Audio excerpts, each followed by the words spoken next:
What's up guys and welcome. You're watching Fazi Fitness. Let's start this video with Andrew Jack's physique update, hitting some shorts in a tank top. Only a few more weeks left till Andrew hides himself in a hoodie. So enjoy these updates for now. He is still working with Chris Lewis aka Psycho Fitness and Chris Aceto. They were able to set a very high standard at Texas Pro this year. And that is the package they will be aiming to beat at this upcoming Arnold, which is gonna be his second Arnold Classic after turning pro. He was third last year. He was able to beat a very good Big Ramy at that show.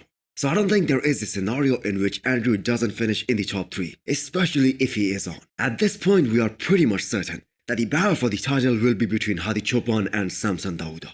So what does Andrew Jack needs to do in order to win these big titles, like the Arnold or the Olympia? I'm gonna say he needs to take some time off. He needs to have an off season, and he needs to bring up his back and his sides to match up to his front. The most dominant champions in the last 2 decades, like Phil Heath, like Ronnie Coleman, and even if you look at Derek Lunsford now, they had the greatest backs of all time. And even Derek is already in the discussion that when he will retire, he will probably have the greatest back ever. So if we look at either Samson or Andrew Jack, they certainly are far behind in comparison to other guys in terms of their back development.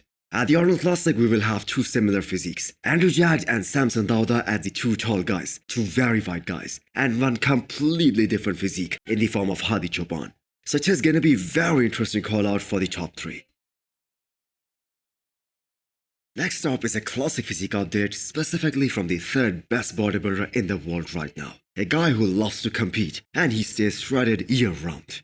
Urs is getting ready to take on 2 former champions, Breon Ramon and Ramon at this upcoming Arnold. I believe it was 2018 in which Breon won the Arnold and the Olympia title in the same year. And that is a record that belongs only to him so far.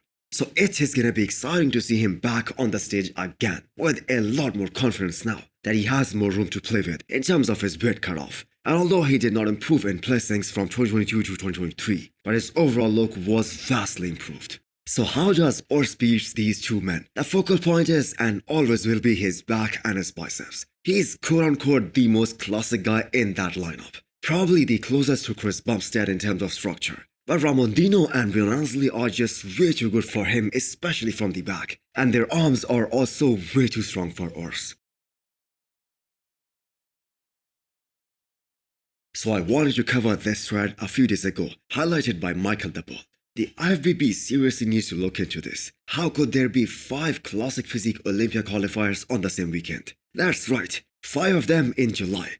And it's not only one time during the year. If we take a glance at the IFBB Pro schedule for 2024 for classic physique, we have 3 pro shows on the same weekend in May. We have 4 shows on the same weekend in September. It is literally insane. And you guys will see that same trend in October as well. And Michael Daboul does have a very valid point here. The prize money of $2,000. That is so easy for the promoters to put up and do a classic physique show, attract crowds. But the thing is, the athletes get nothing out of it. So do you guys think that the number of Olympia qualifiers for classic should be limited, should be reduced, and the athletes should be compensated more?